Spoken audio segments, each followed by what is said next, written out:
Hello there, Leos. Welcome to your tarot reading. I am so terribly sorry that this video is so late. I hope it is still helpful for you. I hope you are still finding it, that it resonates. And whatever you're dealing with for this month, I hope that this provides a little bit of guidance for you.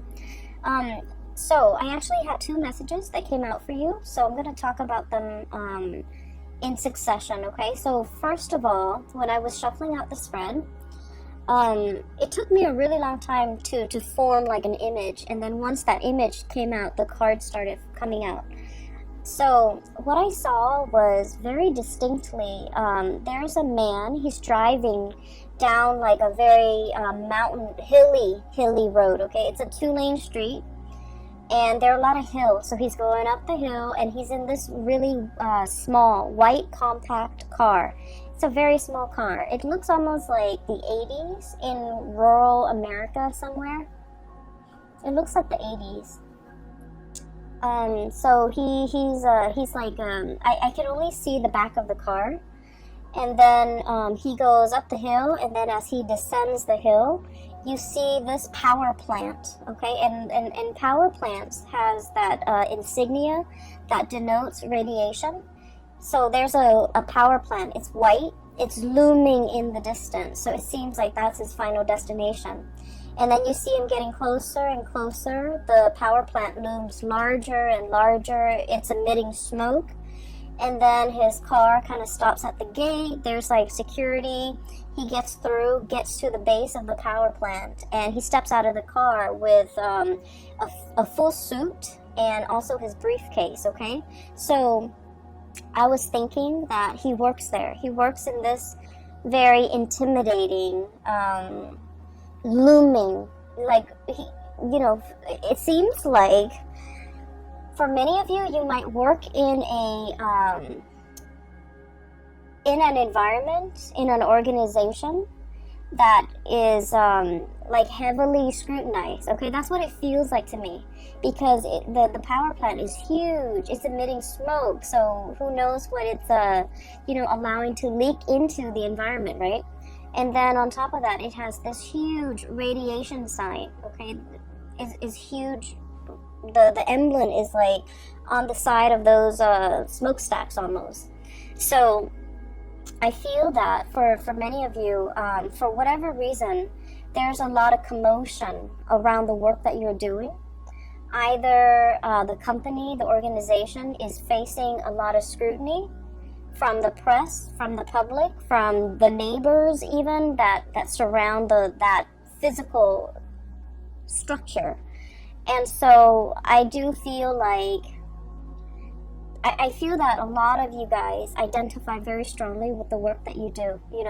You want work that is meaningful. You want work where your skills and your talents can be on full display. And especially for many of you, you might be like the voice, the face, the model, the mascot for whatever it is that you're working at. You might be a sales rep, for example, for a company that you work at. So you're kind of like the face of the product, okay? You could be very visible in the limelight, especially for many of you. A lot of Leos are politicians, okay? And so I do feel there's a lot of like, you're kind of like in an environment that might be facing a lot of scrutiny, and you're doing the damage control. You might be the PR person that everyone reaches out, and you might have to deflect questions, you might have to create your own red herring in order to distract people from something. From something. You might be hired to take on a position so that you can do damage control. You might be hired on by a firm in order for them to fix something that they've made a mistake on.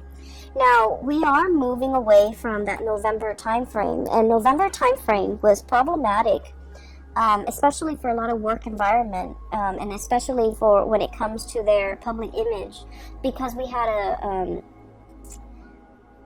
a very profound Mercury retrograde period where a lot of deeply buried things are coming to light, okay, or were coming to light. It was in the sign of Scorpio, And so I felt like a lot of things that people kind of sweep under the rug, a lot of deep, dark held secrets, especially as it pertains to companies, organizations, and work environment and things like that. Things that people in power were trying to hide from the public, or truths that they were trying to distort, or you know, just things that they shove away when no one is looking. I feel that all of that might have come to light recently, and as a result of it, you're kind of called in to do some damage control. Okay, so that's what I was feeling. I just feel like the work environment that you're in is facing a lot of scrutiny. The people you might work with, they might have their own personal issues that's facing a lot of scrutiny. Okay, and they're faced with a lot of scrutiny. And I am sensing a lot of people will come to you for the month of December, asking for advice, like, should I do this? Should I do that? Because they're really concerned about their public image. And, you know, it doesn't mean that they're superficial or vain or shallow. I just feel like there's something going on here where somebody's job might be at stake, and you're kind of called in to either provide some guidance, provide some legal advice, expert advice even, how to de-escalate tension, how to de-escalate a potentially volatile situation, how to, you know, do all of those things, okay? I also feel like, you know, you're good at your job. You're paid very well. For many of you, you're paid very well for the work that you're doing. But behind it, I feel that, you know, it's a job. So you try to do what you're told. So, for example, you work with you're hired on as a contractor to do some damage control for a company, and you might not like that company very much. And so, you know, even if you don't agree with it, agree with the things they're trying to hide, the things that they're trying to sweep under the rug, you're hired to do this job. And so you will do it to the best of your capabilities. So I don't see any moral, ethical conflicts here. I just feel almost as if there's a lot of fires to put out, okay? So going back to that image, there's a second part. So, you know, he steps out, and he's in a suit, really nice suit, in this mini car, but he's in a suit, and he holds a briefcase. And so, you know, my initial thought was, oh, he works here, he's an employee. But then I see him like with, in that briefcase, it's not like papers or laptop or things like that. I guess in the 80s they didn't have laptops. It's not like papers. It's a science kit, okay? So he has like, those what are those, the droppers where you take a little bit of a water sample and you put it into a slide, things like that. He has a dropper, he has machines to test the radiation level, and so he opens it up, puts it on top of the front of the car, the hood of the car, and then he starts to go around the area, the power plant. He starts inspecting. So that's when I was like, oh, he's an inspector. So he's not called out to do some damage control, even though that message applies to some of you. Okay? But on the other hand, you might be also called in to inspect, to appraise, to make a final determination on something, to see whether or not it's sound, whether or not it's safe, whether or not it meets the regulation and the standards. And I feel like for many of you, and this could be, you know, just literally just one person I'm speaking to, but I feel like there was something that was unearthed. All of a sudden, it just came to light, and, you know, you're called in to do to make the final determination, to inspect, to appraise, to look at it. And he does his thing, okay? He walks around multiple times, collecting multiple samples. And then at the end of it, what I saw at the end of that picture, of that scene, was he puts in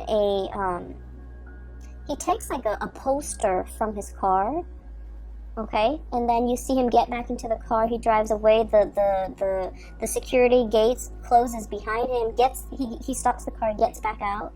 And he puts this giant poster with the radiation, the hazardous sign on it, hazardous sign on it, and it says like deemed unsafe. Okay, that's what it says, deemed unsafe. And so I feel that there's a situation around you where you guys are in a very important position to protect people from. Okay, you're bringing something to light so that people can be made aware, so that people can, knowledge is power, right? But I feel like there might be something that is unsafe, that is unfit, and you're drawing attention to it. You're calling it for what it is, okay? So in a way, this could be in a work environment, but then I also feel that for many of you, the word unfit parent came in, okay? So you might be, for example, a social worker, where you're inspecting homes, the home environment. Is this a safe place for children to be in? You might be inspecting like a retirement home where they take care of elderly people. You might be inspecting like a preschool, even a high school. You might be like, one of those superintendents or one of those inspectors, academic inspectors, to make sure something is meeting the requirements, is passing, the regulations and the codes, and make sure other people are abiding by it, because if they don't abide by it, it can cause long-term negative impact on not only, the people that are involved, but the surrounding area, hence this power plant, okay? It generates power for the entire area, and if something happens to it, it will affect negatively the entire area in terms of, power surges, or even worse, like chemical spills and things like that. So I feel that you're taking your job very seriously, and you're wielding a lot of power. You're wielding a tremendous amount of power where what you say, what your findings are, what your final determination is, it will affect a lot of people. And I just have to say, Leos, us fire signs were incredibly ethical. We try to always walk down that straight and narrow path, okay? We're humans. We do stray from it, okay? But I do feel that for a lot of fire signs in general, ethics and morality goes a long way. There's always a right and there's always a wrong. And we don't really mix the two, okay? Water signs always know there's a right and a wrong, but they make justifications based on their emotional attachment to a specific outcome. Air signs can rationalize. They rationalize, well, it's wrong in this context, but it could also be right in that context. I feel like for a lot of fire signs, there's a right and there's a wrong, and no matter what the circumstance, the circumstance doesn't justify whether or not something is right or wrong. Those things are not malleable. And so I feel that you are wielding a tremendous amount of power here, and you're doing the right thing, because you understand that by, I guess, succumbing to, pressure, or by not listening to your own sense of morality, it affects a lot of people. A lot of people around you, a lot of people that might not even be family members, that you might not even know them, personally, but it affects their families, it affects their livelihoods, it affects their health. And so you're doing everything that you can to make your final determination on something, possibly to close something down, to shut something down that's not healthy, or to,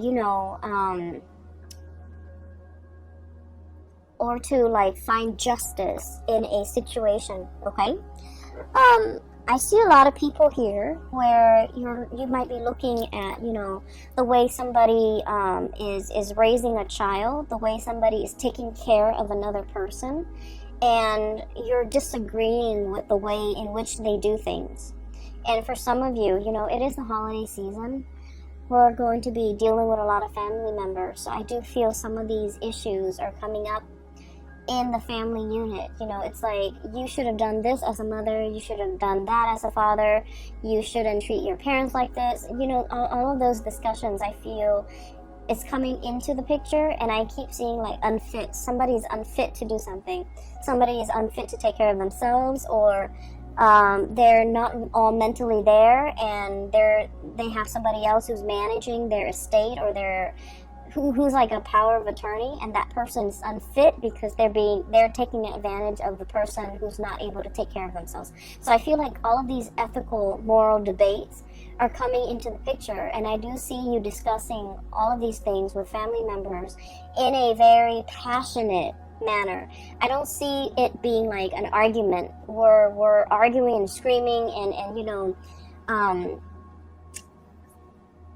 slicing each other left and right. I don't see that. I just feel heavy discussions over somebody's qualifications, over somebody's capabilities, over, whether or not something is fit, or whether or not the situation needs to be shut down and closed off. Okay, so that's what I'm seeing. And we're 16 minutes into the reading.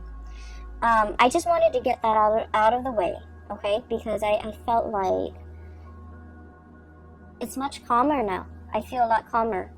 The power plants, the looming sign, that radiation sign is so strong. Like it was so big, it was so visible, and I feel that that message needed to be conveyed, because I feel like there's a potentially toxic, hazardous situation, and it needs to be called out. It needs to be labeled for what it is, so that people know to avoid it, and it needs to be shut down. Okay, so that's just the bottom line. On the other hand, on a lighter note, okay, I do see two people here. So let me talk about these two people. I feel like that was the work situation, so let me talk about these two people here. I have one person who is, they're very much still interested in you, but I feel that you're turning your back on them, and you're turning away from them, and you're finding love and inspiration and passion and, reciprocity elsewhere, okay? I feel that you are upset and frustrated with this person. And this person is shown up here as the Knight of Cups, okay? It seems almost like he's got a blob. It's like a paper bag over his head, okay? That's what it feels like, doesn't it? So I feel that you are frustrated with this person. I feel that they do a lot of things that frustrate you. I also feel like they're overly affectionate and possibly a little bit needy. And I also feel that they're looking for you, wondering what you're up to, thinking about you, possibly even, trying to reach out to you. And I feel that you respond when you want to, but this person is no longer kind of like your top priority.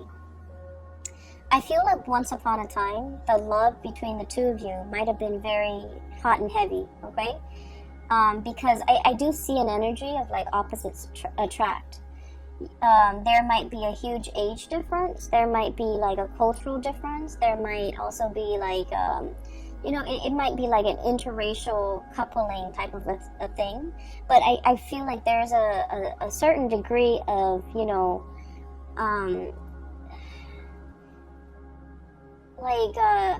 you guys are very dissimilar, okay? Very different from one another. And there's a certain degree of mismatch, and because of it, it's very passionate, it's very fun, it's exciting, but it ceases to be those things, because I do feel that you might be turning elsewhere for love and for validation and for, a relationship. And so this person is wondering what you're up to. This person is like not really sure how you feel about them. And they wish they could know how you feel about them, because they're wondering and always thinking. And, if you are a cross watcher, and this sounds like you, I just feel like with fire signs, what you see is what you get, okay? Fire signs are very straightforward. If they're communicating with you, they like you. If they're not communicating with you, they pretty much have exited the picture. And so I feel that for many of you, you have left this person kind of like hanging, or you've just left them out in the cold. and they might, you know, be bombarding you with messages, but I do feel that your heart is already elsewhere. And then I also feel that, for some of you, you might, at the end of the day, decide that this whatever you had with this past person, I feel like it was lacking in emotional depth. It was lacking in, like, you know, it's like you talk about one thing and then they don't have an interest in it, so they steer the subject somewhere else. Or they talk about a certain topic and you have no interest in it, and so you just kind of like change the topic. So I feel like there's very little compatibility, and it created a situation where there was no chemistry. There was no emotional depth to the conversation, to the interaction, and when you, it can feel to me like it's very time consuming or quite draining to be around this person. Not because they're a bad person, it just feels to me like it requires a lot of effort just to keep the conversation going, because you guys don't have a lot in common. I do feel that they really like you, and I do feel this person is incredibly intelligent, incredibly smart, but they're very smart. Queen of Swords, super smart, okay? Their mind is very sharp. They're very discerning and perceptive, and, you know, they're probably like the really book smart type of person, but emotionally they're not very intelligent. And emotional intelligence basically means that we know how to read body language. We know that when somebody is like doesn't want to talk to us, and so we end the conversation. You know how sometimes you have like coworkers who you're super busy, you're at your desk working, right? And they see that you're working, but they keep talking and talking and talking. And you don't want to be rude and tell them, hey, you know, I'm working, get out of here. That's what I mean by emotional intelligence. Being able to read nonverbal communication, being able to pick up on, you know, people's state of being able to, being aware of your surrounding, looking at people and being able to read facial expressions to know if they're sad, to know if they want to be approached, to know when they want to be left alone. Emotional intelligence. So I feel like somebody here is very incredibly intelligent, but they might lack the emotional intelligence, okay? And so I feel almost like, you know, you could have a bad day and you want to talk to them about your bad day, and they, you know, you look distressed, right? And they should know that.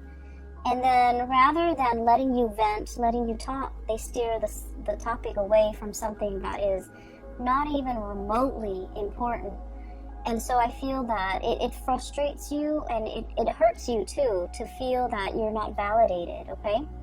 To feel that they're not acknowledging that you've had a bad day, they're not acknowledging your distress, they're not picking up on these cues. And you're wondering, you know, if they care about me, they should be more attentive, they should be more considerate. But I just feel that they're lacking in the ability. It's not the ability to sympathize or empathize. If they're aware, then they would know. They're just lacking in the ability to pick up cues. Hence, this person, it's almost like they've got that plastic bag or the paper bag over their head. They're walking around, you know, not a bad person at all, but they're lacking in being able to know their environment, being able to sense their environment, being able to navigate their environment successfully in an emotional way, okay? So this is somebody that is that doesn't form emotional attachments, and so they're kind of you know, their friendship circle might be very, very small. It might also be quite superficial. They don't have depth to their relationships with other people, and I feel that you're understanding that. I do see you turning away. We have here the Knight of Cups and the Ace of Wands. This pangolin, I guess, with the swan, is turning away, walking away, moving away from a situation. Mainly because I do feel that you need more validation. You need that sense of reciprocity. You need somebody who is a lot more considerate, okay? Like in your eyes, you feel this person is very inconsiderate, but I do sense that you want somebody who's a lot more emotionally available. And so enters this person, and this is the second person here. We have here the Queen of Cups. And I'm not reading the suit as a person anymore, because we have a lot of cross watchers. We have a lot of people with different planetary aspects. And, you know, astrology is very complicated. It's the sun sign, the moon sign, the rising sign. That's like scratching the surface. That's like 3% of what astrology entails, okay? And so by saying, you know, this is a water sign, sun, moon, or rising, I feel that it just glosses over the entire study of astrology. And so I'm going to read it as just, you know, the energy of a person. This is somebody who's a lot more emotionally available, okay? Just emotionally available. You have a strong emotional connection with them. And because you have such a strong emotional connection with them, you start to feel passion and chemistry with them. You start to feel, and I do feel like this person is quite attractive, very beautiful, very attractive. I'm seeing somebody who's like very well dressed, okay? Like they dress really, really well. They look presentable, they look very nice, they smell good, they're always clean. They're made up, so like they could have a lot of not a lot of makeup. There's nothing wrong with wearing a lot of makeup, but I feel like they're dressed to go out. Like every time you see them, they look picture perfect. They're dressed to go out. They take care of themselves. They look great. They're beautiful and attractive, and you know they just look clean, and they just look like they know what they're doing. That they know that they're aware. You know, whereas this person was kind of like fumbling in the dark. This person is very aware, and so you're shifting from the energy of one person who's kind of clueless to another person who's a lot more, I guess, considerate, a lot more attentive, a lot more observant. I also feel that you could be dating two people. One person is quite fun. The other person, there's a very strong emotional connection. There's strong attraction. But they might be a little bit more on the selfish or the possessive side, okay? So one person might be a little bit more possessive. Like, I didn't mean to say selfish. I meant to say jealous, but selfish came out, so maybe. So selfish, or like they're a little bit more wrapped up in what they want, in their emotions, in what they want, in what they want to hold on to. And I feel like the emotions are very, very intense, okay? This is somebody that, you know, you've dated them for a really short time, and they talk about love. And it's not like they're just blurting it out. I feel that they feel emotions very strongly, and so they want to express themselves. And they're just very honest, very open with how they feel, and they know how they feel at all times. Whereas this person was not like that. They held back. They didn't communicate emotionally.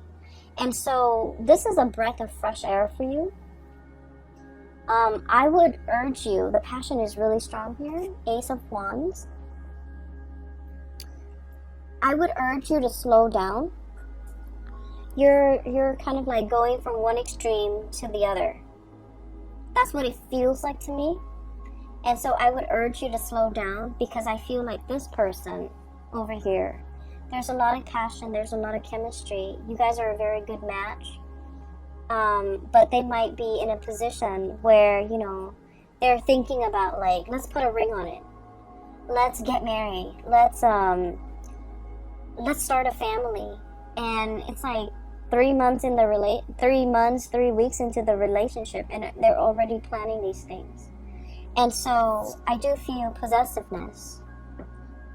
I do see a sense of jealousy with this person. It's someone who's fiercely loyal, but they're also fiercely protective of the things and the people that they love, okay?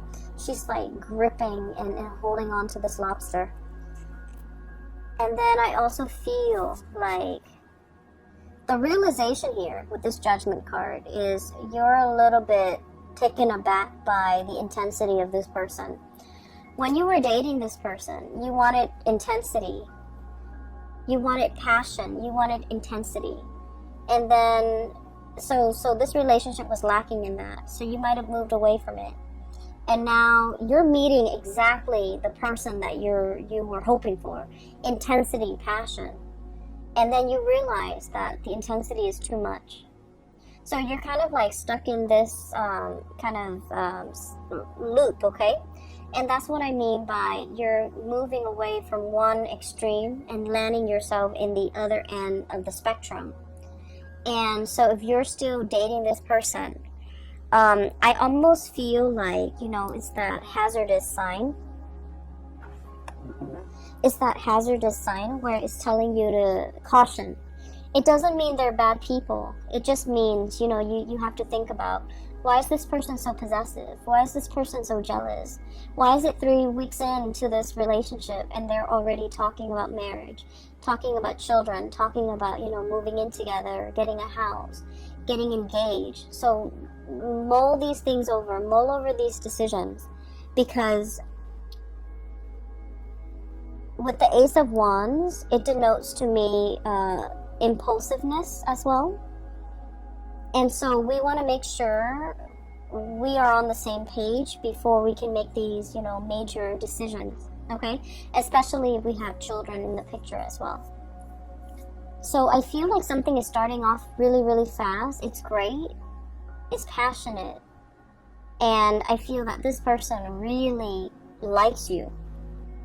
And they might feel that you are the one. And then I also feel you have that ex coming back into the picture. And I feel like they're totally opposite people. At first glance, or from what you remember, from what you know about these two people, they're totally different people. But in its essence, I feel one person is a lot more expressive. The other one was very non-expressive. But at the heart of the matter, their energies are very similar, okay? They might have issues when it comes to emotional expression. One is too much, one is too little. Try to find that balance, okay? You might be that middle ground for them, for both of them. You might be that anchor point, and that's where they gravitate towards you. So just be careful that you have to moderate a relationship. Just be careful that you have to be the one where the other person leans on, because that can create, codependency. So, you want to be careful of that, okay? The second image that I saw for you was, I see this dark corridor. It looks almost like a hospital or like a school. It has a lot of different rooms, and it seems very clean and kind of sterile. And it's dark. It's, I can see a little bit, like I would say 30-40% visibility. It's dark out, the hallway is very dark, and I see this man kind of walking down this corridor, and he can't really see, he can't really see, right? It's dark. So he's holding out his hands. He's walking slowly, he's holding out his hands, trying to feel, for where the walls are, what's in front of him, so that he doesn't trip and fall. So he's walking, and it makes me feel really uncomfortable. I'm looking at him walk down this hall, but I feel the discomfort because, when we're in that kind of an environment where we don't know what's underneath us, where we don't know what's 10 feet in front of us, it can feel very unnerving, and it can also feel just really uncomfortable, vulnerable and exposed and uncomfortable. Okay, those are like the messages that came through, especially like vulnerable. And so I do sense heavily that you're in a environment where something is very new, and it makes you feel a little bit vulnerable and a little bit exposed and a little bit uncomfortable as well. Do I take off running? Do I just run to the end of the hall and hope that everything will be okay? And what use is it if I'm meant to get hurt?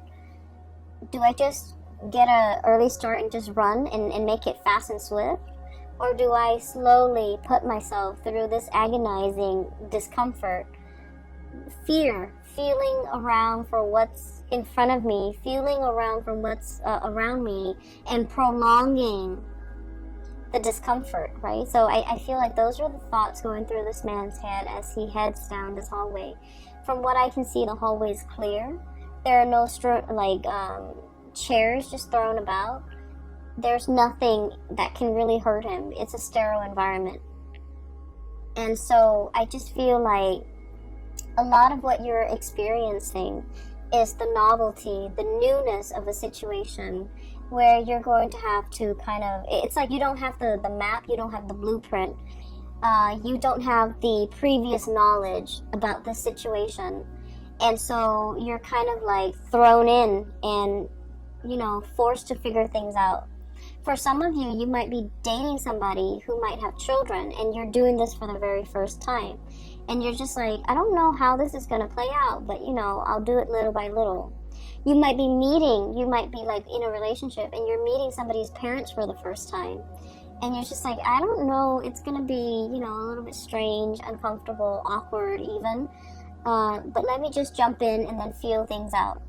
And then for others, you might be taking somebody, excuse me, you might be dating somebody who is ethnically, culturally, very different from you, religiously very different from you.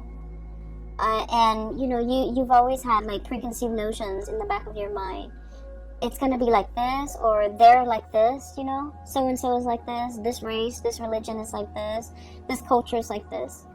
And so you're kind of like nervous about like how to bridge that cultural divide, how to bridge that divide in general with a significant other or somebody that you're dating.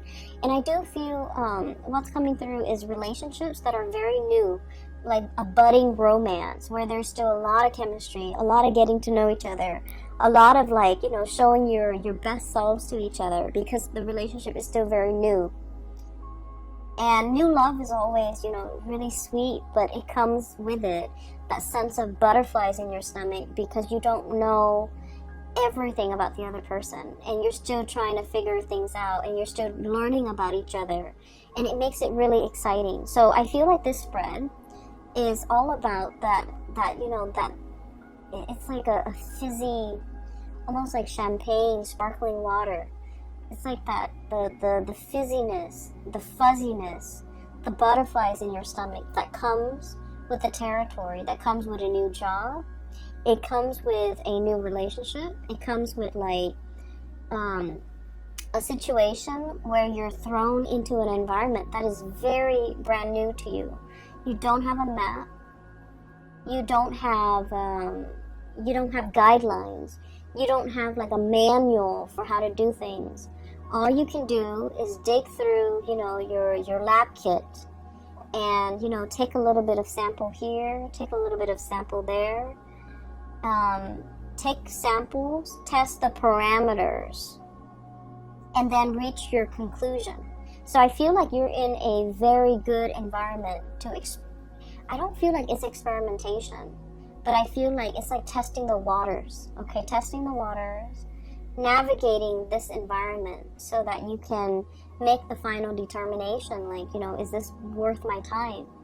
Is this going to work out for me? Is this what I thought it would be? And I feel that you are very pleasantly surprised that what you thought was one way was another. What you thought this person was going to be turns out to be another. Okay, that can be good or that can be bad, but I do feel this sense of like, you know, this fizziness coming through where you're experiencing the joys of the anticipation, the excitement, and the trepidation, all of it. And I feel like it's all surrounding a new situation that you're navigating, and especially a new relationship, okay?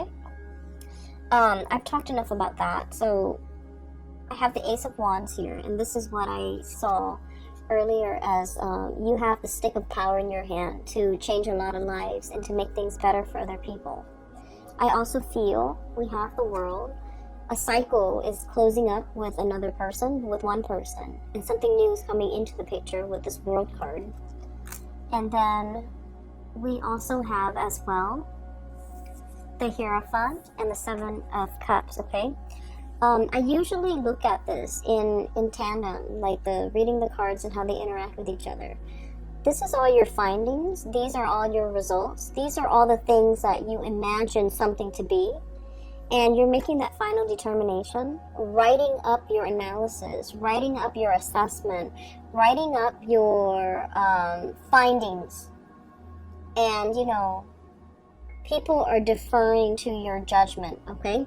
So the last 4 cards is very much about, you know, the major energies for this year, because we have the Hierophant and the Hangman, which are major arcana cards. So I do sense here a conclusion is reached. People are waiting for your final say, for your final word, for your word of wisdom to tell them whether or not something is fit or whether or not something is a good fit. Okay, so you might even have like 2 potential suitors waiting around for you and asking you to decide. Okay, asking you to decide. Like, is it going to be me or is it going to be that other person? And I feel like you've already made up your mind, because you want to go for that relationship that has a lot more emotional depth to it. And you're meeting somebody that will show you the depth of emotion like nobody else can.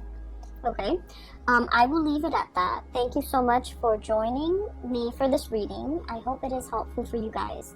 And I promise you, I promise, okay? And this is no joking matter. I will get your videos out on time. For the month of January, we have the holiday season. Work is slowing down a little bit for me. So I should be able to publish them on time, all right?